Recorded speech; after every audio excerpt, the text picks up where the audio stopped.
So let me ask you some questions. As you begin to look out on the future, look out on this year, let's take personal inventory. What has brought you here? As you begin to look at the things that took place this past year, did you get out of it what you wanted? Did you achieve the goals that you set out to achieve? What part of your life or what things did you do that you don't want to be a part of your life? Are there any people, as you begin to look at your life and look at where you want to go and what you want to do, are there any people that might be some dead weight that you need to think about unloading? Because what you have found through that relationship, that it's more toxic than it is nourishing, it's more debilitating than it is empowering, and so now you've got to make a decision. See, many of us won't be able to move forward because we're not taking true inventory of our lives. As you begin to look at your emotional, your spiritual, and intellectual development, how many books did you read? How many seminars did you attend? How many classes did you take to begin to develop yourself professionally, to improve your craft or your skill? How many new things did you learn? Just take some personal inventory, just thinking, beginning to know yourself. What are the things about your past that has influenced you right now? What's your philosophy of life? What are your beliefs, things that you feel very strongly about? What are some of the things that you have picked up along the way that you've been doing them for so long you think that they're you, that you need to begin to re-examine them and perhaps get them out of your life? See, a lot of things we do unconsciously because we picked it up somewhere in life. A friend of mine out of Chicago named Rhea Steele, I was at her house to have dinner, and Rhea, who was born in Chicago, has a tremendous southern drawl. After I met her mother, I said, where did Rhea get her southern drawl from? She said, my sisters came up from Kentucky, and they used to be her babysitter. And she picked it up while in their presence. And Rhea still has that drawl. What is it that you've picked up somewhere in life that might be a liability to you?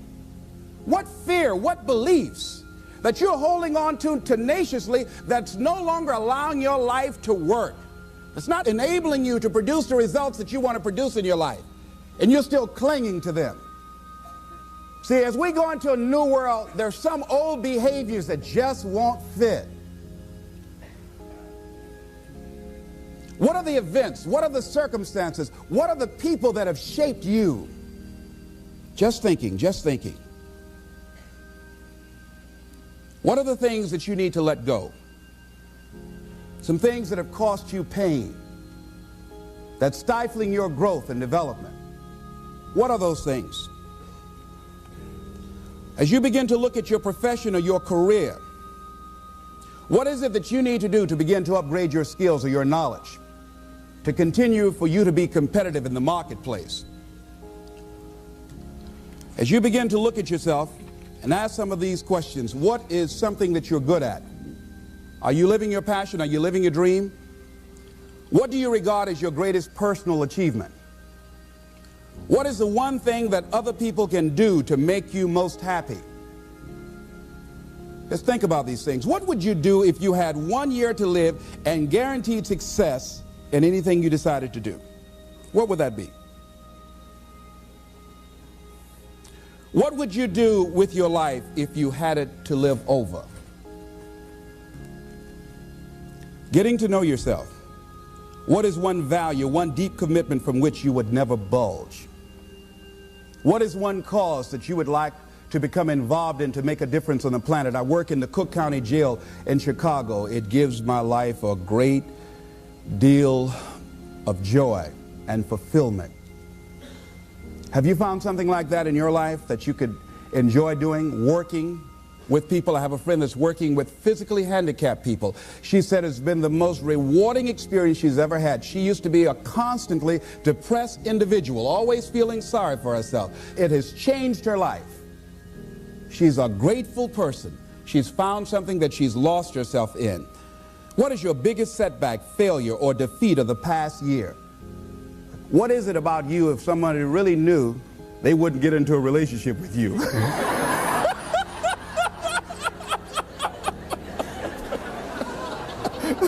Now, don't go tell it. But once you acknowledge what that is, then start working on it and changing it. Change that. It's easy to blame the other person, but start taking ownership for where you are. Are you proud of how you have been living your life?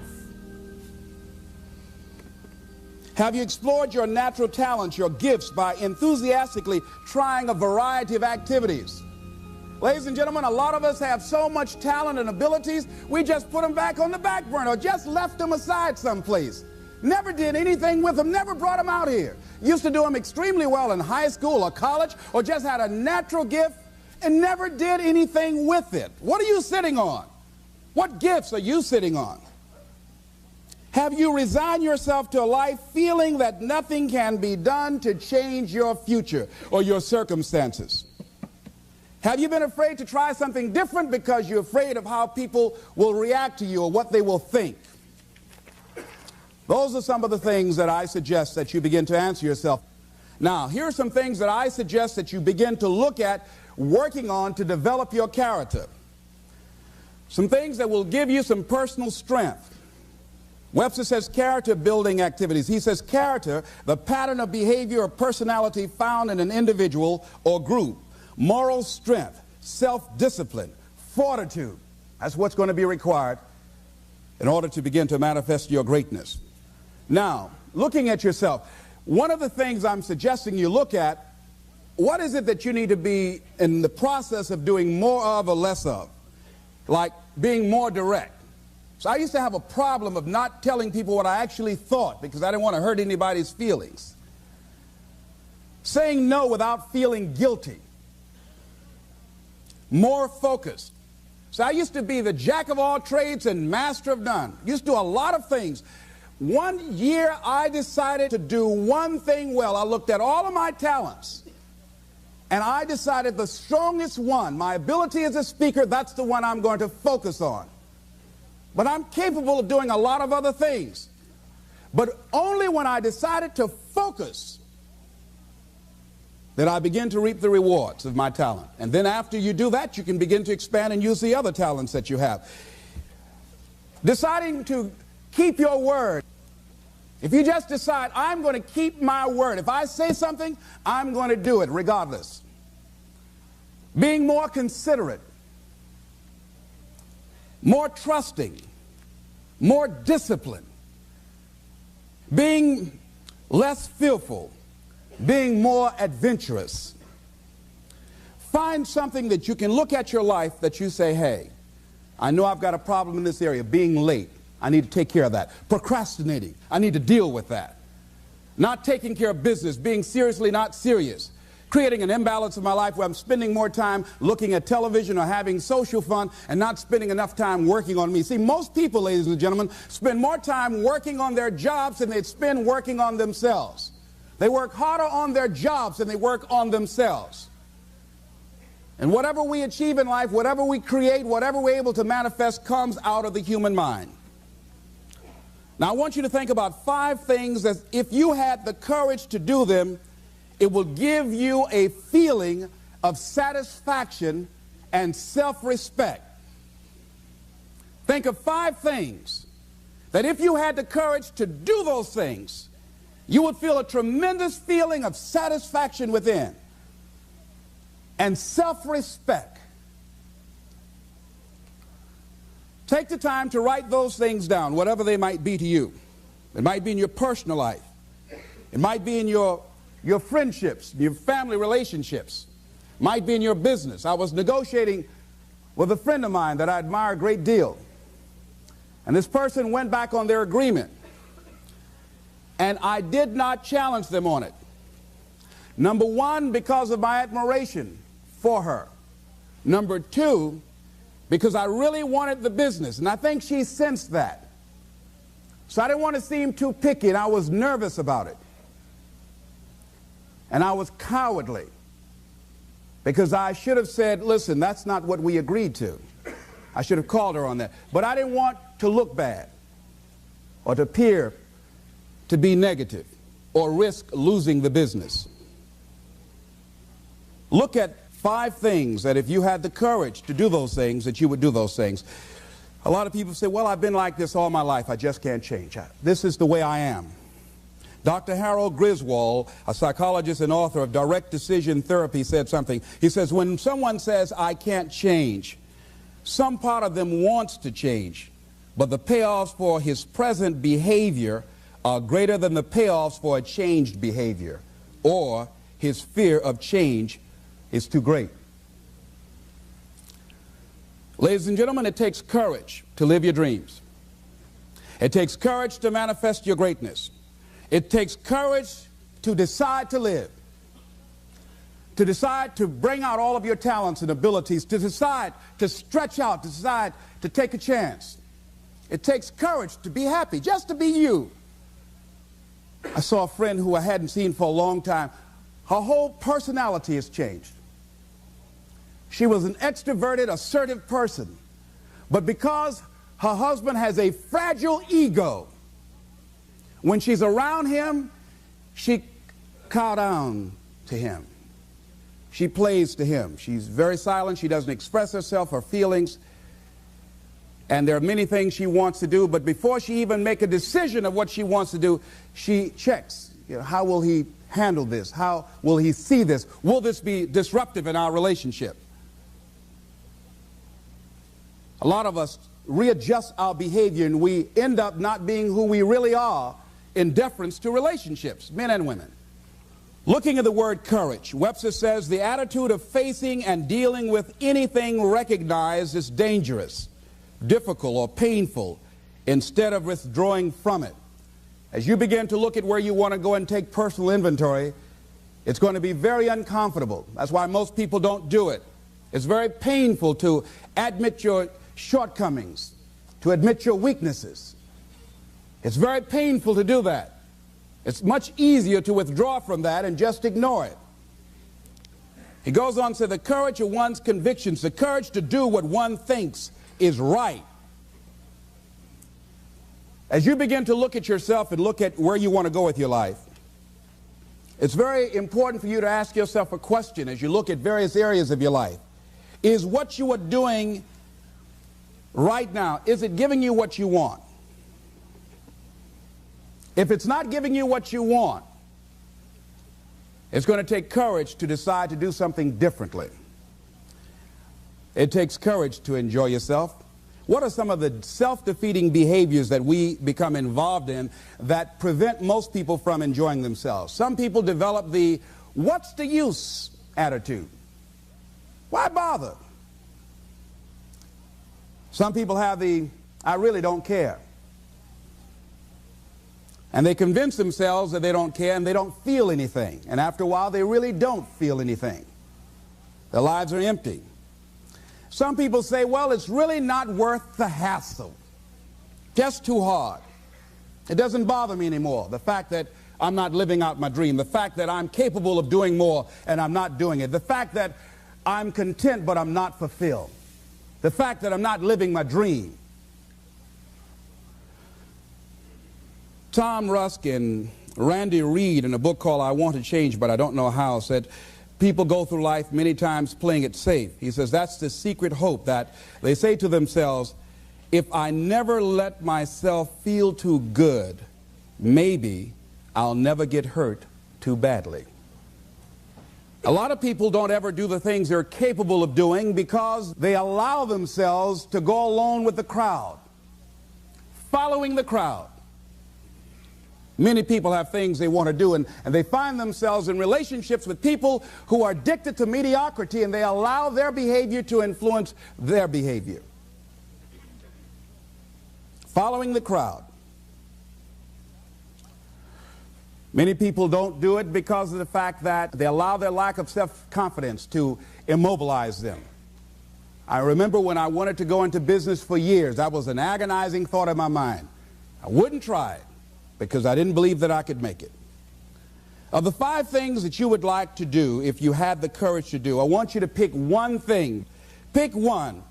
And here's how to set it up for yourself that will help free you and get you unstuck. What is the worst thing that can happen if you do it? What's the worst thing that can happen? Let's say going into business for yourself, or changing careers, or getting a divorce. Taking some kind of chance of something that you've always thought about doing, but You just haven't done it for whatever reason. What's the worst thing that can happen? Do the worst case scenario. Now, when you do the worst case scenario, you write those things down, the worst things that you fear would happen. When you name your fears, that puts you in control. What are you afraid of? Name it, write it out so you can look at it. Confront that fear. What is it? I'm afraid that things might work out. What else, Les? Well, I've never been in business, okay? What else, Les? Well, I don't have all the help I need, okay? Good. What else, Les? Well, I don't have enough money, all right? Good. What else, Les? Well, I don't have a college degree. What else? I'm not as good as those other guys that I've seen up there speaking. Okay, what else? Well, that's all I can think of right now. Okay, good. Now, that takes you to the next step. What are the benefits? What are the benefits of your acting courageously, taking life on? Well, part of what happened was that I felt better within myself, and I had a strong sense of self-respect.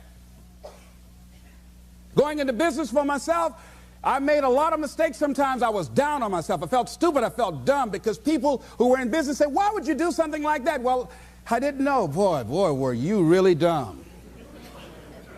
And I used to chime in with them. Yes, I guess I was. I didn't know any better. But the other thing is, I had to say to myself, but I did it. I did, even if I made a flop of it, I did it. I took the chance. I took the leap. What are the benefits of your acting courageously? Whatever it is that you've identified. Write the benefits down.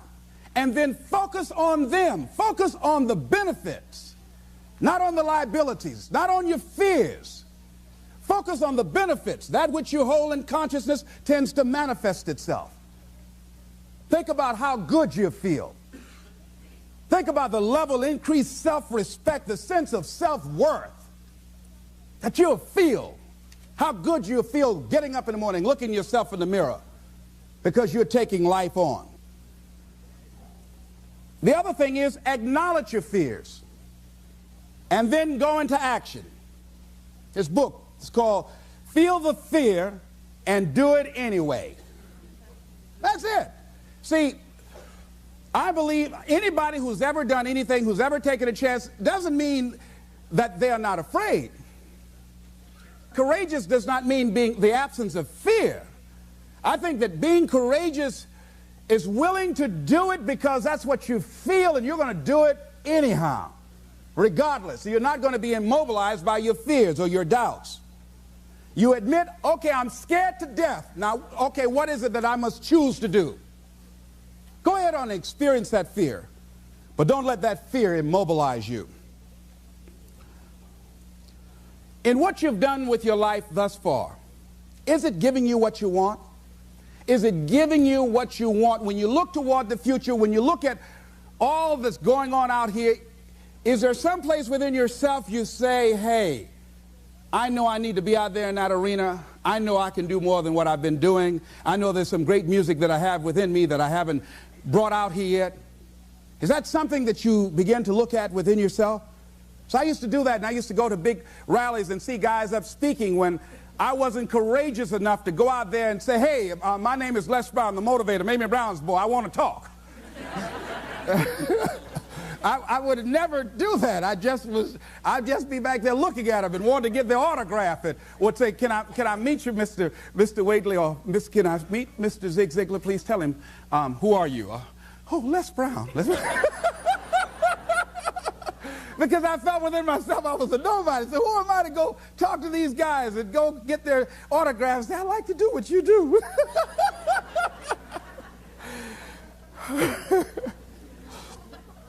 See, I say if you look at your life, and if you're not getting what you want, you owe it to yourself to do something differently.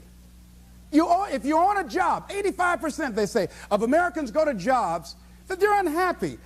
If you're doing something 8 hours a day that you don't like, it's not giving you what you want, it's not giving you a strong feeling of satisfaction and fulfillment, you're miserable, you hate to go there, you're depressed just thinking about it, you sing the "Thank God It's Friday" song every week,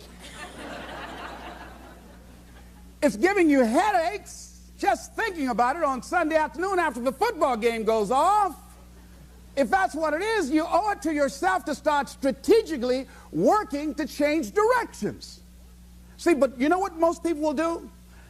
Most people will resist change. Most people will fight change as if change would be worse than what they're experiencing. See, they know this. They're familiar with this. Most people will not challenge the unknown. They won't just step out there. See, there's certain things that's got to be in place. They got to see it all together. And life isn't like that. That's not how you grow. So as you look at your life, you're saying, I'm not getting what I want. As you begin to look toward the future, begin to know that whatever it takes for you to create that, you've got that in you. You've got that. You've got genius in you. You've got goodness in you. You've got creativeness in you. If you decide to take the initiative to change the current quality of your life, I say to you that you will find that the universe is on your side, that life is on your side. Now, will it be turbulent? Yes. Will it be easy? No, no. Will you have some opposition? Yes. Will I make a lot of mistakes? Yes. Will I get hurt? Yes. Yes. See, a lot of people won't try anything different in life because they don't want to get hurt. Let me tell you something. It's too much pain to duck. Pain is everywhere. You can hide under here. It will come where you are. Really, if I go back here, pain will come. Hey, Les, come on out. It will come. It's everywhere. Viktor Frankl calls it unavoidable suffering. You can't duck it. But most people spend their life not wanting to deal with the pain of rejection, the pain of defeat, the pain of being disappointed, the pain of losing, the pain of failure, the pain of being criticized, the pain of not being liked, the pain. That's called life. Life is full of pain. It's everywhere. But guess what? There's no gain without pain. Now, if you're going to hurt anyhow, get some yardage out of it.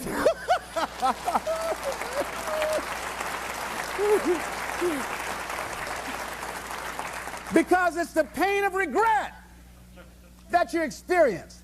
If I had it to do over again, that's a pain. Don't you know that's something? When you know, I was in a seminar once and this lady stood up. If I had my life to live over again, she talked about all of the things that she would do. And you can feel the pain of regret in her voice.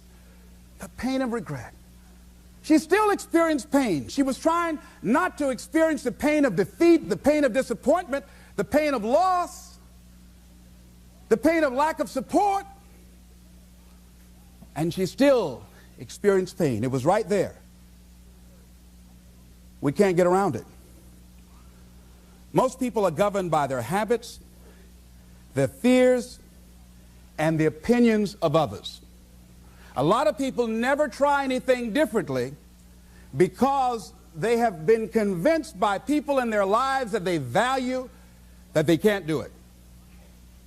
They're living within the context of the opinions that other people have of them, the low expectations. Many people doubt themselves because when they thought about doing something at some critical point in their lives, somebody they respected and honored, somebody they believed in, somebody that they loved, someone they trusted said, you can't do that. And they accepted that. That's why I didn't go off to college. I had an instructor that I believed who said, you're not college material, Mr. Brown. You're not as smart as your brother Wesley or your sister Margaret Ann. You're not college material. Why don't you try and get you a job at the post office? Try and do something with your hand, or go down to the Miami City Sanitation Department and see can you get a job there. Or why don't you try and go into the Army? I took that test, Mr. Tellers, already. And what happened? I failed. I told you. Anybody fail the Army test, you're really in trouble. So I went down to the sanitation department to try and get a job. because that's what I believe was possible for me. As you look at your life, ask yourself the question, what would your life be like? What would your life look like if you decided not to care what people thought of you? What would your life be like if you decided to give up some of your fears? What would your life be like if you decided to become courageous? What would your life be like? If you decided to act on your dream, if you did what you felt in your heart. You know what courageous means? Tom Rusk and Randy Reed said. They said that courage comes from a French word which means of the heart. How does it feel to you? He says that courage, you know, it takes courage to live. Says most people go through life not allowing themselves to step out because they don't want to let go. They don't want to be blown around. They don't want to be moved. The courage to face life's whirling wind of contradictions. The courage to love yourself. The courage to love. For years, I was afraid to love. The courage to take a chance. The courage to be who you are. He says, courage isn't for somebody else, for medals, applause, or moral debts. Courage is what at that moment feels most right for you. Not just situational ethics, but what feels right in your heart, the word of the heart, what feels right in your heart. One great philosopher says, cowards die many times before their deaths. The valiant never taste of death but once. What does that mean? That valiant people aren't afraid? No, no, no. It means that they experience that fear and they move forward. They move forward anyhow. Many people are dead now. Many people are allowing their dreams to die.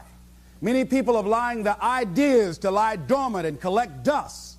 Many people have all this talent and ability that they are allowing to be buried inside of them, that they will take with them to their graves because they didn't have the courage to be who they are. And I say, as you begin to look toward the future and manifesting your greatness, it's going to take everything in you, that your life deserves the concentrated effort to begin to look at how is it that I can express more of me? How is it that I can bring my ideas out here now? How is it? And start living with a sense of urgency, because you're here today, you're gone today. Life is unpredictable. It's uncertain. There are no guarantees. No guarantees out here at all. So holding back, what are you waiting on? Ask yourself, what's the benefit of your waiting? What's the benefit of your not living your dream? What's the benefit of not listening to yourself? Oh, please, listen to yourself.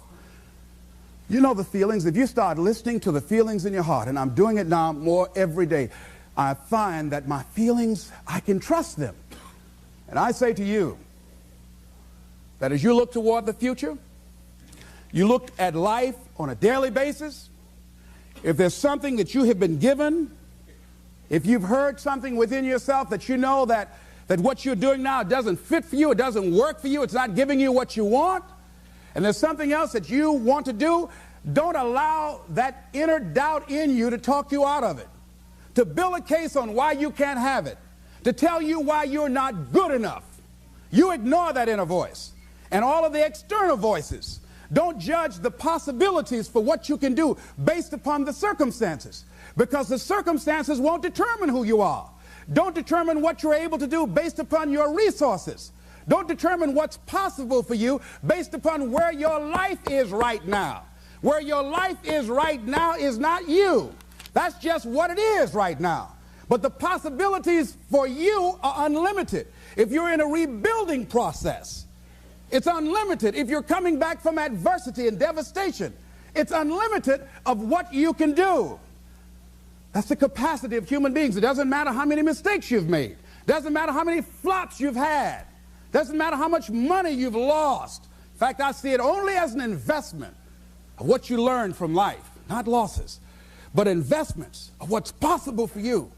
And I say to you that once you start listening to yourself, and as you begin to act on your dream, as you start just trying to find your way, doing what you can with what you have, you will start seeing things opening up for you. You'll start attracting people. You say, where'd they come from? Things will start coming together, clicking for you. You say, whoa. You start brainstorming. Ideas will come out of nowhere as you focus on it. The key to it is to begin to focus on what it is you want to do. Why, Les? Why is that important? Because as you focus on that which you want to do, that which we focus on, that which we give our energy to, it will begin to multiply. It will begin to expand. It will begin to develop your consciousness. And out of that comes your greatness. Out of that comes a commitment. Out of that comes a passion for life. Out of that comes a special power that you have in you that you haven't even called on yet. See, the powers that we have will never reveal themselves if we don't challenge them, if we don't put ourselves in a position where we have to use them. So one of the most important things is reading a book that's a really interesting book called Instant Millionaire, and the guy said, put yourself in a position where you can't retreat, where it's do or die, sink or swim. Here's what you'll find out. You'll develop incredible swimming skills. Or swallow half the pool of life. You'll find yourself stroking unlike you've ever seen before. Through the inspiration of desperation, you'll become more creative than ever before. So what is it? How do we handle that whole piece? Throw your whole self into it. See, most people go at it tentatively. They don't give all their stuff. They don't concentrate. They don't put everything they've got in them. One guy wrote a book called All You Can Do Is All You Can Do. And all you can do is enough. But he said, make sure you do all you can do. And if we're honest this evening, we know that we haven't done all we can do. So as we look at the future, we can decide that from this day forward, as I look at my personal relationships, if I look at my professional relationships, if I look at my family relationships, if I look at all the dimensions of my life, looking at myself mentally, emotionally, and spiritually, I'm going to do all I can do to develop me, to bring my talent out here, to make a contribution to life. I don't know what you want to do. Here's what I know about you, that you've got greatness within you. As you look toward the future and developing your greatness, begin to know that your life is worth the effort. Is it easy? No. Is it worth it? Yes. Yes, your life is worth it.